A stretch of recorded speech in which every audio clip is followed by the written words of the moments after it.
Morning to all. త్రిభుజాలు వాటి రకాల గురించి చెప్పబోతున్నాను. త్రిభుజం మూడు రేఖాఖండాలచే ఏర్పడిన సంయుక్త పటాన్ని త్రిభుజం అంటారు. త్రిభుజాన్ని రెండు రకాలుగా వర్గీకరిస్తాం. భుజాల ఆధారంగా, కోణాల ఆధారంగా. భుజాల ఆధారంగా మళ్ళీ మూడు రకాలుగా విభజిస్తాం. సమబాహు త్రిభుజం, సమద్విబాహు త్రిభుజం, విషమబాహు త్రిభుజం. కోణాల ఆధారంగా మూడు రకాలుగా విభజిస్తాం. అవి అల్పకోణ త్రిభుజం, లంబకోణ త్రిభుజం, అధిక కోణ త్రిభుజం. మూడు భుజాలు పొడవులు సమానం గల త్రిభుజాన్ని సమబాహు త్రిభుజం అంటారు. ఎగ్జాంపుల్ 3 సెంటీమీటర్లు, 3 సెంటీమీటర్లు, 3 సెంటీమీటర్లు. ఏమైనా రెండు భుజాల పొడవులు మాత్రమే సమానం గల త్రిభుజాన్ని సమద్విబాహు త్రిభుజం అంటారు.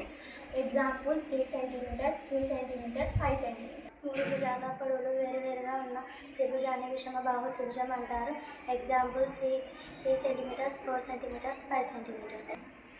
మూడు కోణాలు అల్ప కోణాల త్రిభుజాన్ని అల్పకోణ త్రిభుజం అంటారు. Example 50 degrees, 60 degrees, 70 degrees.